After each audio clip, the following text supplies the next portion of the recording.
This video is for entertainment and educational purposes only. Hey guys, it's Big Paul. I got my friend Joe Miller here with me today. Joe Miller is a expert on male hormone enhancement, and he has worked in clinics before and has a lot of knowledge in this area. So I wanted to bring Joe on with me. We're going to go through some Q&A and talk about some of your questions here. We'll dig into it in just 1 second.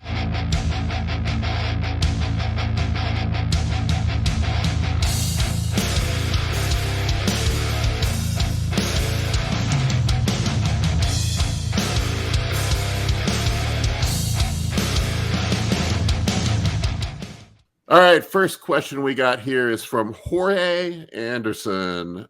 He says, insulin without HGH. HGH is way too expensive for me. I'm from Mexico, where income isn't high, but HGH costs remain the same as elsewhere. I'm not sure what he's really saying here, but I think he's asking us if you can get the same effects from insulin without HGH.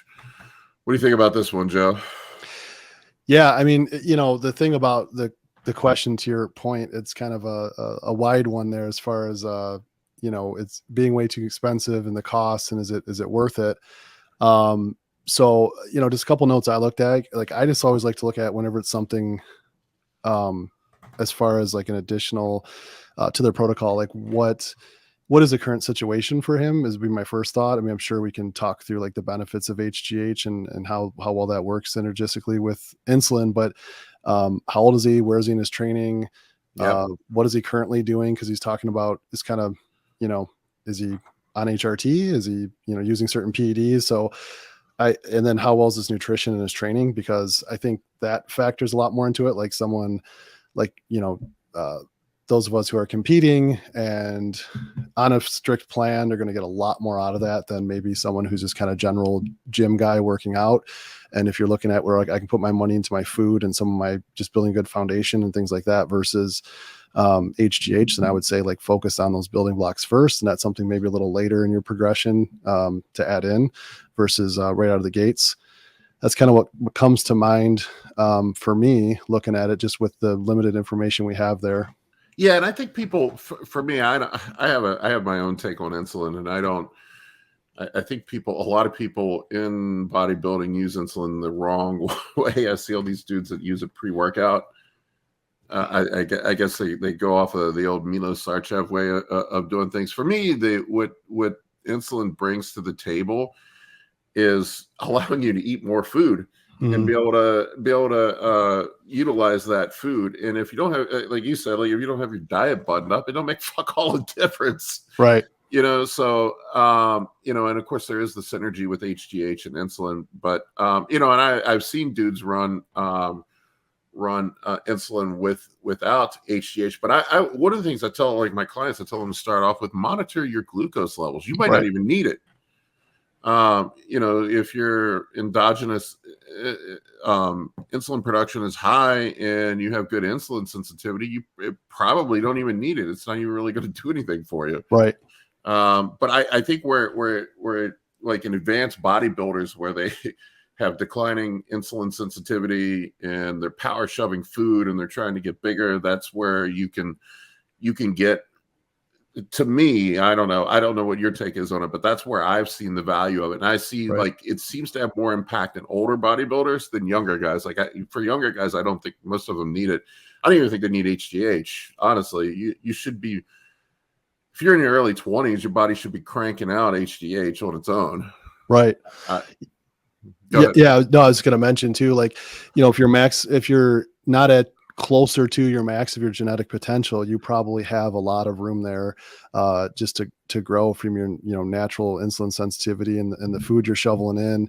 Because most people we see, it's just, especially in their off season or their growth phases, it's just not really thought out, or it's a lot of junk, or it's things that just don't metabolize as well or don't really maybe fuel muscle growth as well as, a more organized plan is. Like you've talked about a lot on your show, like using rotations, right? Like you can mimic, especially for younger guys who are up and coming and building, they can kind of almost mimic that, not to the same level per se, but just the physiology of like having better insulin sensitivity from being depleted before a high day. Yep.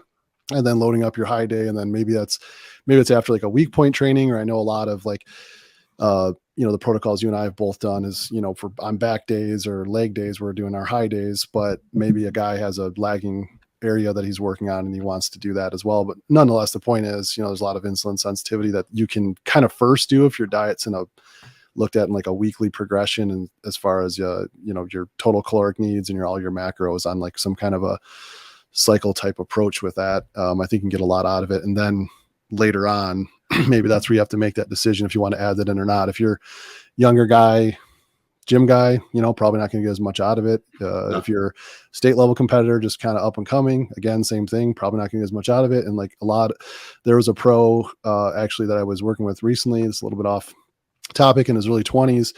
And the question I asked him, he was using another compound, but the question I was asking him, if they're looking at his blood work, is just like, okay, let's think about this. How much did you get out of using it? I believe it was Superdrol actually, but so I know it's a different compound, but the thought process is the same.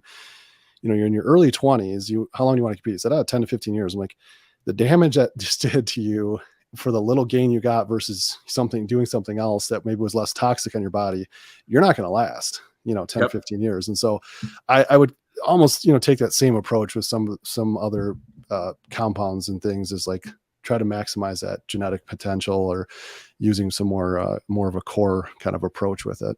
Yeah, I mean, there's always a cost versus benefit analysis that you have to run on everything. It's another thing I tell guys that they just don't even think about. Like you said, running toxic compounds.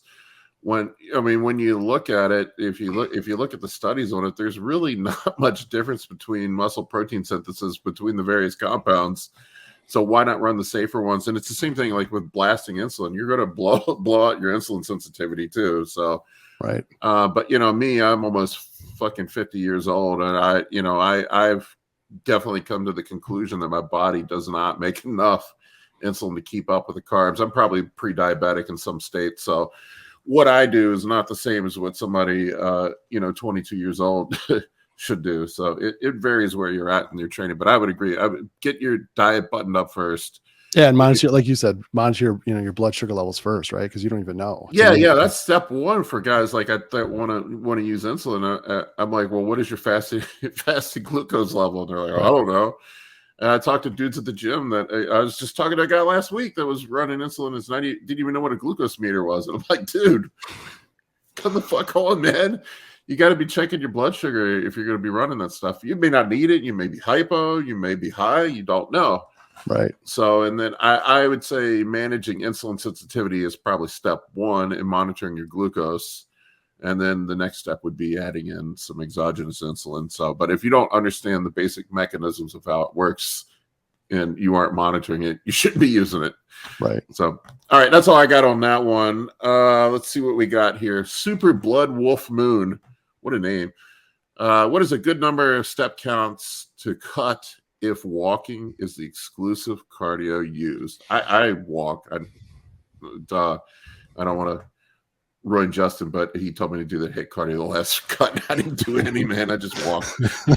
So that's the cat's out of the bag now. Sorry, Justin. There was no HIIT cardio. I just walked. What he forgot to tell me was I had 3 weeks left out for my show, and he forgot to tell me I dropped the HIIT training. And like my next training, I just wrote in there like feedback. I was like, HIIT's getting pretty challenging. He's like, oh, I'm sorry. It's like, you're a week and a half beyond doing it. You can cut it now. I'm like, great. Thanks. My legs shrivel up when I do HIIT cardio. So I don't know. I mean, some people respond well to it, but I got shitty knees. So, but I don't know. What do you think is a good, I don't know. I don't know if there's an exact answer to that. It's so. Yeah. I mean, I just, when I saw that question, when you shared it beforehand, I just tried to take a look at like paces and stuff. I mean, it depends what they're trying to do, 30 minutes, at about, I think 4,000 steps is like 2 miles, the general like health recommendations, like 10,000 steps a day. So it's kind of hard to really nail that down. I mean, I think I just try to look at the steps they're doing or the speed they're doing. Obviously you can work in incline, and then what's the goal of that cardio? So if they're just doing like a steady state, like what's that list cardio, that you can kind of, you can do more different ways to calculate this based on your breathing and things. But if you just do your 220 minus your age times a percentage, you can kind of get pretty dang close to that heart rate versus the steps, and find that sweet spot is kind of what I've done. I've noticed 60 or 65%, something like that. I can't remember. Yeah, right around there. And then you can cross check that with like your breathing, like how many breaths. It's like an AT test, like your anaerobic threshold, when you cross over it is essentially when you can't get through a sentence of about roughly 6 to 8 words or so without taking a breath, like whatever. So as you're going through it, it's just a good way to kind of test, like, I love talking on YouTube channels, whatever. Like if I can't get that whole sentence, then I'm probably a little bit higher than that. And you can cross check your heart rate with how that feels. Yeah. For cutting too, man, I don't know how you feel about it, but I probably am in the minority here, but when I have guys do cuts, I have them do the least amount of cardio possible. I only increase it when I need to, because it seems like, to me, you're sending mixed signals to your body. If you start doing a shit ton of cardio, I've seen a lot of guys shrivel up. It's hard to preserve muscle.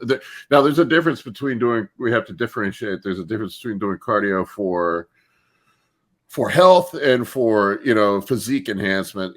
So for physique enhancement, if you're trying to maintain size, especially if you're a bigger competitor, you have to be careful, because I've seen guys shrivel up before. They lose all their size when they hit the cardio too hard. But I always tell my guys that I'm working with, if I'm trying to cut them, you got a choice. You can do more cardio or you can eat less food. Exactly. It's really net energy balance at the end of the day. Yeah, that was my approach. Was I was willing to get in the habit in the morning, just do the old fast-paced dog walk in the morning, and then I would hit, I should say, a couple times a week, but it allowed me to have more calories. And, you and I both are over 6 feet. So, sometimes the wear and tear between doing 2 leg training days a week and a calorie deficit on top of all that cardio is beating me up. So I actually worked in a little bit more bag work into some of the HIIT training I was doing, nice. Just to kind of mix it up. First, it was more mentally. Then after a couple of weeks, I'm like, oh, this is actually like helping my joints recover a little bit. Obviously some of the guys out there are not, I'm in the 40 club now. So I know you got a little bit on me. I can't complain too much, but I'm the master's level now. So I got to think of these things. I'm almost 50, man. I think this last cut I maxed out. I didn't do much cardio at all this year. I remember seeing that. Yeah. Yeah. I think I maxed out at 30 minutes walking 6 days a week. That was it.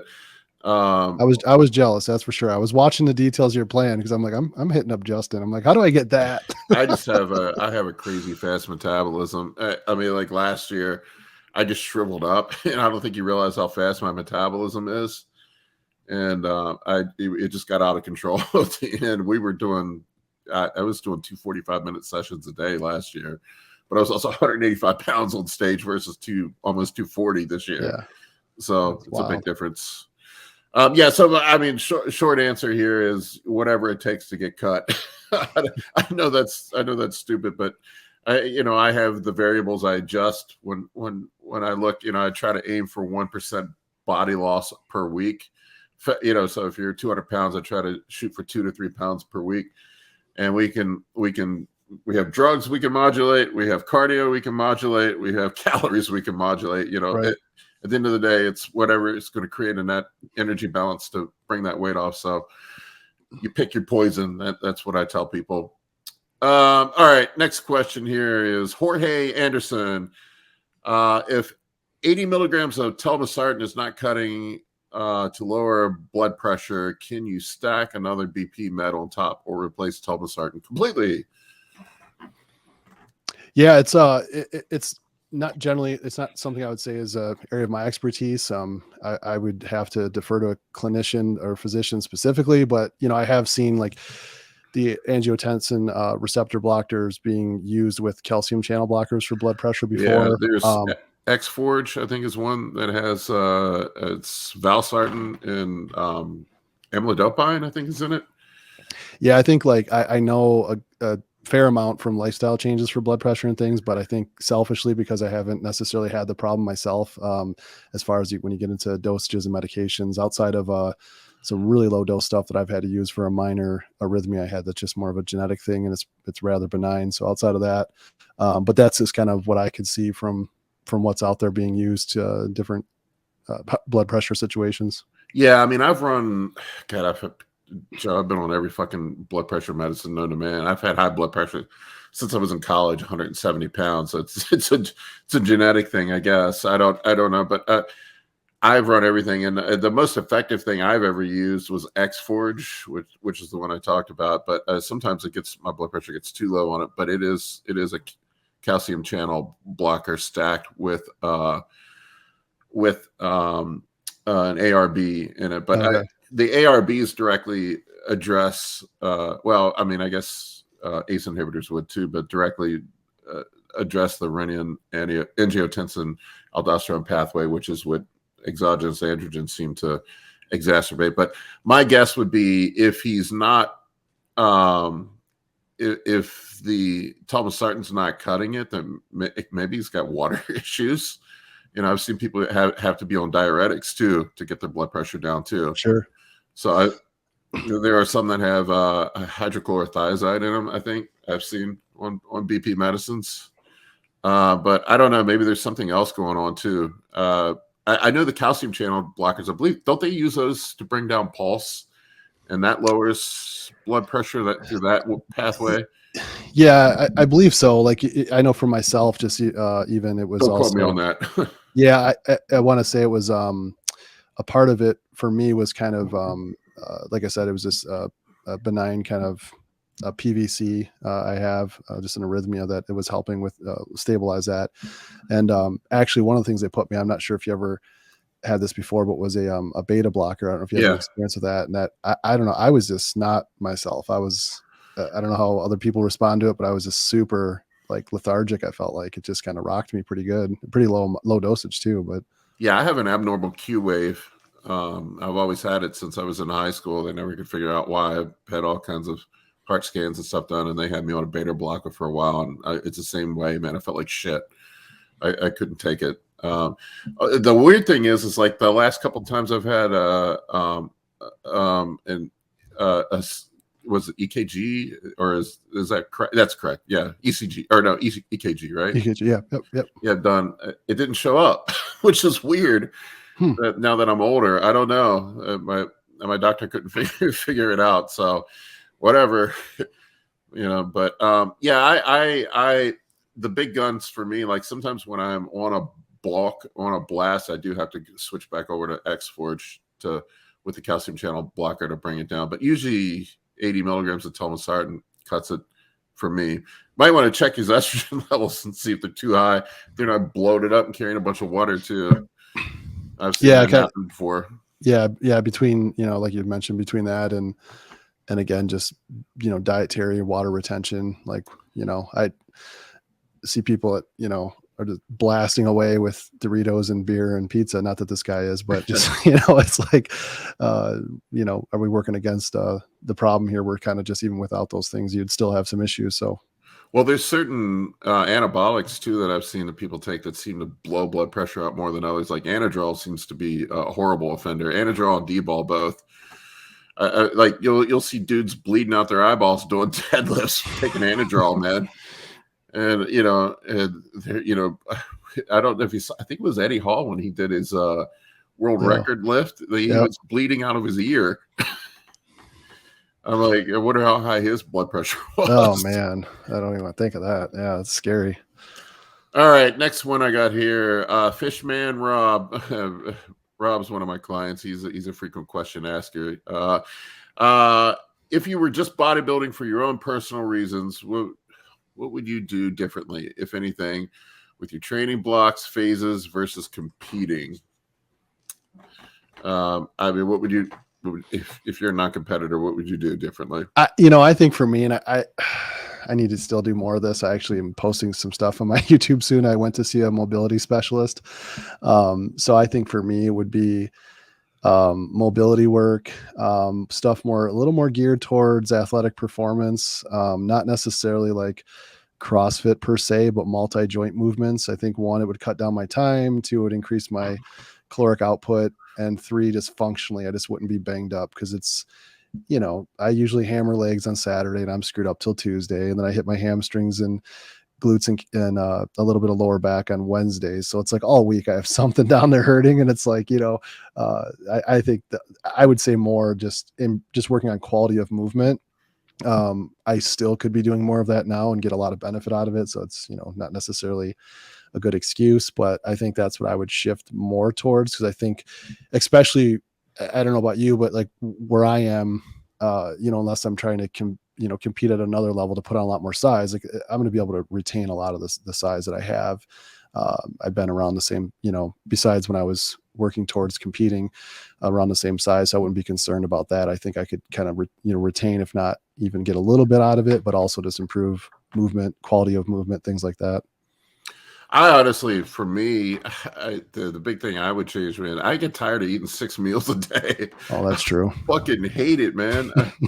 I have to force the food down, and being 270, which is where I'm at right now, 270, 280 in the off season is usually what I go. At 6'1" is not very functional, man. I went for a hike the other weekend, and I had to put my hands on my knees about 4 times up the mountain. My girlfriend told me she didn't know CPR, and I was on my own if I had a heart attack. So I would definitely be lighter. I would cut some weight, and I wouldn't eat as much. That would be. I love training, so I don't know how much I would change with my training. I like being in the gym. I like training. I would do other stuff. Like I definitely miss sports. Like I have cut out, and I miss cycling. I love cycling. I used to cycle a lot. I used to do a lot of distance cycling. In jiu-jitsu, we talked about that before. Yeah. But those things are not conducive to making a push at Masters Nationals. So I've kind of sacrificed those. Like I told you earlier, I have a crazy metabolism, and I just shrivel up if I start doing any sort of endurance activities. I was a basketball player when I was younger. I was like 170 pounds when I graduated college. Well, like I was saying earlier, like luckily I wasn't competing, training for any kind of competition, but doing the Krav Maga, like once I got back up to there's a certain level I was trying to test out and certify for, and got a little, I would just call it like that tennis elbow feel, but it just definitely any certain movements I couldn't do. So I was like, oh man, like because I wanted to work that in for prep for diet, but I'm going to have to back off some of the striking, but I still want to get some of the cardio out of it because I just get so bored, like sitting on a treadmill staring at a wall. But so yeah, no, there's a couple things, but I do agree with the food, because my hardest is probably like the 6th meal. It's just so late and I'm just like lazy. I don't want to cook it. I'm like, I'd rather just go to bed. Oh man, there's many times I'm just like, fuck, do I gotta eat again? I don't think people realize how hard that is, man. When especially if you're trying to push size, it's miserable, man. It can get really miserable. And I mean, I think I have a decent appetite, but there are times that I have to push the food down. To your point, the biggest thing I would like that I miss is just being more functional. Like 270 pounds is, bending over and tying my shoelaces sometimes sucks, so I don't know. I miss being functional and having mobility and being light and fast. I don't know. I'm almost 50 years old. I don't know how fast I would be. I'm not going to be dunking a basketball anytime soon again, but I don't know. That would be the big thing, the food and just being more functional, being able to do, play sports and do other things. All right, next one I got here, Soviet Slug. He's another one of my frequent commenters. Let's see. If you went completely natural, hypothetically, but still trained and ate right, how much muscle do you think you would lose? Yeah, I think that, thing that comes to mind there is just, I guess the first thing from, a hormone standpoint is if someone, if they're, completely natural, but did they follow a protocol to kind of get their natural hormones, working again? So if things were, and what were those levels and how high were they, I think would help mitigate against that. Yeah, it's kind of challenging to say. I mean, I think if you have, good nutrition, as I think he's talking about, if you're still training and eating right, you can retain quite a bit. I think you're definitely going to like lose the recovery factor to train as hard and as frequent. You're going to lose, some fullness, good amount of fullness and things. I think if you did all those things right, it'd probably be a slower decline than maybe others who just kind of rip the Band-Aid off and just stop everything, and their training kind of goes south. I mean, ballpark, I guess, maybe 10-20% of the course of 6 to 12 months, maybe. I don't know. What are your thoughts on that? Yeah, I mean, I've come off completely for years at a time. And for me, natural at this point is TRT. I don't think there's any recovering my hormone profile at 50 years old. But you can maintain a surprising amount of tissue on, pretty low dose testosterone if your diet and your training's buttoned up. I was just arguing with somebody about this on my Instagram. He was telling me I was lying about being on 250 milligrams of test right now at 270 pounds. That's all I'm on. I'm not taking growth hormone, nothing. And he was telling me that's impossible. And I'm like, I don't know what to tell you, man, but it's the truth. Right. I'm not saying that more gear doesn't work, but it doesn't take much to maintain. Now, I think that you have to push to add size, especially as you get older. But I don't know. I mean, you look at some of the retired bodybuilders and where they're at. I mean, Jay Cutler still looks pretty great, and from talking to him, he's at least I talked to him last year, and he seemed to indicate that he's like only running like 150 milligrams of tests a week. Right. That's what he said. I don't know if he's full of shit or not, but well, and that's a good point, because I think, to clarify, if you're going completely natural versus TRT, there is a difference there for sure. But and I agree with you. You can definitely retain a lot, and I think not that everybody who talks about what they're using for off season or whatever is accurate, but there are a lot of bodybuilders that, like, specifically physique competitors, are at the top of their weight class, where people are like, there's no way he's only doing that and this and that. It's like, yeah, but he's already got the size. Like, he's, just only fine tuning. You can't really put on too much more to fit into that weight class or whatever the case is. So yeah, I mean, Bumstead just talked about how he only runs like basically TRT. I don't know how the dude makes weight unless they're full of shit. I think I saw last year he had to cut something like 20 pounds in the last couple of weeks. Yeah. To make weight. But, I don't know. Some of the old, I mean, you look at Ronnie Coleman, the dude's in a fucking wheelchair and he's still huge. Yeah, that's true. That's true. So I know, like, Dave Palumbo talked about how, like, he had to deliberately, because he had a heart issue. And I saw him talk about how he, like, had to come off of everything and like basically eat once or twice a day to get all that weight off of him. But once you've accumulated the tissue, it's not that hard to maintain it, I don't think. And now if you were just straight natty versus an enhanced, I think there's only so far you can take it. I mean, you probably can go another 20-30% over your natural body weight with enhancement. Sure. But I don't know. It's hard to quantify. I think once you've accumulated real tissue, it's pretty easy to maintain. I think what a lot of guys get confused about, like, you see young guys that say do these stupid D-ball cycles and come off and lose everything. Well, that's not real contractile tissue. It's just bloat. Right. So there's a difference between losing water weight and losing real contractile tissue. So real contractile tissue, once you have earned it and cemented it in, it tends to hang around. Yeah, that's good clarification for sure. But everybody has sort of a set homeostatic point, I think, and it seems like with years and years of PED use, you sort of set that homeostatic point higher. I noticed, like, definitely my body composition is completely different than what it was when I was younger. It's not the same. Like, it's easier for me to stay lean.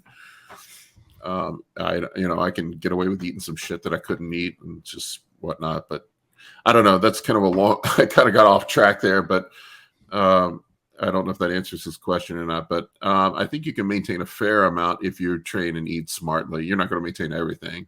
Right. Let's see. The next question we got here is from AJ Sakya.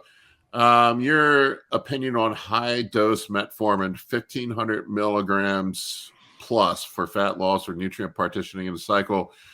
In the absence of exogenous GH or insulin, I heard it's powerful enough to make you huge. I don't know about that. Also heard it inhibits growth due to its effect on IGF-1.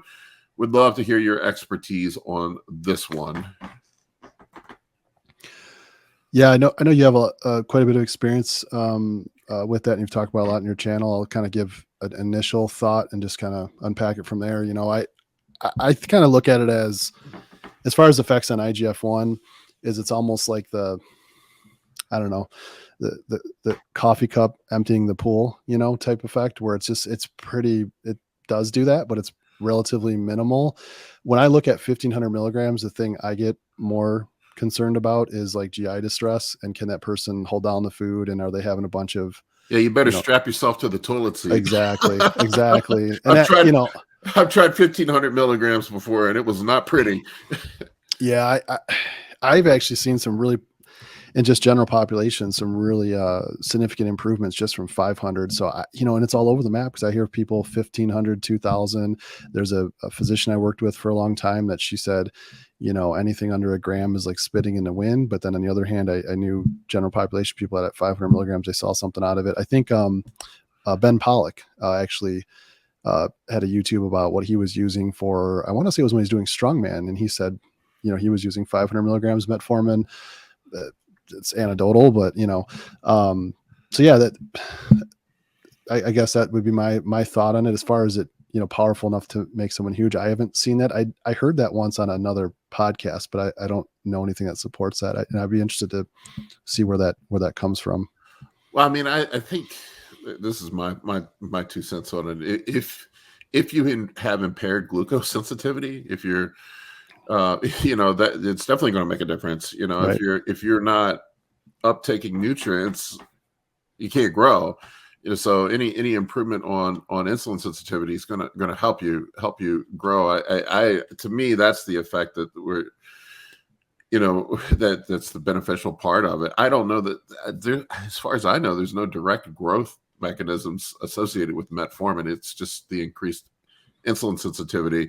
I have seen improvements in body composition especially in myself, when I started taking it. But I, like I said, I also think I'm sort of in some state of pre-diabetic type diabetes. Sorry. So obviously if I'm glucose disposal is improved, if the carbs are going to the places they're supposed to go, i.e. the muscle tissue, I'm going to have improved body composition. I think that's a good point you make, those for context. I was more referencing from the people I see that are inquiring often of just randomly taking it, so it's a good point, because it's like, well, as we were saying earlier, monitoring blood sugar, seeing if there's issues there, then that's going to really, determine the impact it has as well. So yeah, I think that's a good point. And have you've used berberine with metformin? Yeah, I use both. Right? Yeah, I use both. Yeah. You notice anything, any pros or cons from doing that? I know Justin's in love with berberine, but I feel like I get more out of the metformin. Yeah. To be honest with you, I've monitored my glucose levels, and they seem to have and also with the metformin too. I read some studies. I did a video about it where metformin, people after a while become leptin stops working. Their leptin sensitivity goes to shit, and evidently metformin improves leptin sensitivity too. So your hunger signaling gets all screwed up. In obese people that are chronically obese, evidently your body's dumping out leptin all the time, and you lose leptin sensitivity. If I'm paraphrasing what I saw in the study, and that metformin seems to improve leptin sensitivity as well, and it has effects on appetite suppression through that mechanism. So and I have found that my appetite is suppressed when I take metformin. Have you ever used the cream kind? No, I didn't even know there was such a thing. Yeah, there's a compounding pharmacies make like a cream kind, and I believe it's a 10% is the dosage. So for example, 100 milligrams is equivalent to a gram through the pill. I want to say is how it shakes out. So that would eliminate the stomach distress, right? That was why it was created. It's a much smaller percentage of people have that. So I've actually had family members that did switch to it, and unfortunately still had some GI distress. It wasn't quite as bad as with the pill, but I also noticed, like, when you're taking it, if you're taking it with food, it's supposed to like decrease the chance of having those issues. But there's just people that just love the effects of it, but just could not keep doing it. I've personally rotated with the pill form versus the cream form as well. I have to check out the cream. I didn't even know there was such a thing. That's interesting. Yeah, I don't know. 1,000 milligrams seems to be good for me. Like with dudes that I coach, if you have good insulin sensitivity, you don't need it. I Right. don't think. I mean, maybe maybe on the cut there is some performance enhancing effects with the improved ghrelin sensitivity and appetite suppression. I don't know. I mean, that's just kind of me speculating, but it definitely suppresses my appetite a bit. But I usually I see people start off around 500 milligrams and then work their way up to 1,000 or 1,500. I've done 1,500 before, and that I don't know, it was a little dicey. Well, and there's also, and I'm not sure what, have you used extended release or like the more immediate? Yeah, I've heard the XR is better and easier on your stomach. Yeah. Yep. I think that affects the dosage too of what people are using, or you can do more acute dosaging around certain meals or whatever the case is. Like, I've seen used, there's like a compound out there with metformin and some different branched chain amino acids in it, and a little bit of sildenafil, I want to say, which is supposed to like kind of help with the absorption of it, I guess. And that was like a more immediate one. And then you can, in my experience in a clinical setting, it's, prescribed, but others have used it, but where with an extended release as well as like an overlay throughout the whole day, but then they'd have more of an acute dosage that they would use at different times of their diet or whatever the case was. Interesting. Yeah, I'm interested in semaglutide too. I've seen a lot of people using that instead of metformin. I've heard good things about that, but I've never messed with it. I don't know anything about it really. Yeah, it will definitely shut down appetite. That's for sure. A lot of people use it like when they're doing fasting or any weight loss. I mean, there's a lot of benefits. I actually know somebody who, was not a competitor, but dropped over 40 pounds. And that was really the only main thing they changed, just because of how it controlled appetite and gastric emptying and all that fun stuff. Yeah, I saw some studies on it that it had some pretty significant impacts on weight loss. But I don't know how that would be for a competitor. So, right. But the metformin for me is a way to counteract the effects of GH on insulin sensitivity. So I think that's why, if I recall correctly, that's why bodybuilders originally started using it is a way to counteract, declining insulin sensitivity from GH use. That's also, I have kind of on a side rant, but I had dudes asking me about the bubble guts that people get. They think it's from insulin. I think it's from being insulin resistant and ended up accumulating visceral fat. I've seen it with guys that use metformin. They don't get the big old bubble gut like the dudes that are just running insulin and GH together. So I don't think it's the insulin that's causing it. I think it's insulin resistance. That's just my theory. Yeah. For what it's worth, but it's just me speculating. But all right, man, that's all I got. Joe, you have a YouTube channel up, right? Yeah, I just started a YouTube a little while ago. At the moment, the name is Talks with Joe. So I'll have different guests on there, or I'll pull up like a research article and just kind of unpack it and walk through my highlights from it, kind of give the Cliff Notes versions.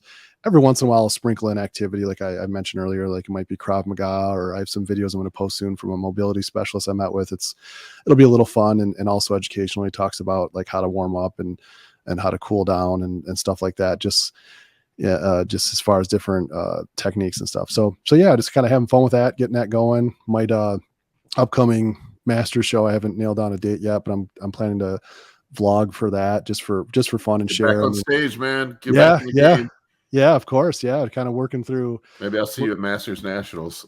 I have to qualify first, and then we'll definitely make a run there. But yeah, so that's kind of the game plan. Just get that going, just having fun with it. Like I think you kind of planted that seed as I started to see what you're doing, just giving back to the community and sharing info and hoping to be a good, reliable source out there for people. Yeah, I thought it'd be fun to make myself a guinea pig for everybody else out there. I don't know how smart it is at my age, to be honest with you. I think this might be we'll see how it goes. This I might have one more in me after this one, but this might be my last show. We'll see. And then I might hang it up and go back to jiu-jitsu again. Yeah. Well, guys, check out Joe. He has a wealth of knowledge. He definitely knows his shit. I'll put a link to his channel in the video description so you guys can go check it out. But anyway, I appreciate you coming on, Joe. Thank you. Yeah, my pleasure. Thanks. For coaching or consultations, head over to www.anabolicbodybuilding.com to book your spot today. I can help you with optimizing hormones, fat loss, muscle gain, physique, athletic performance, nutrition, and health. For more information, shoot me an email at bigp3rd@gmail.com.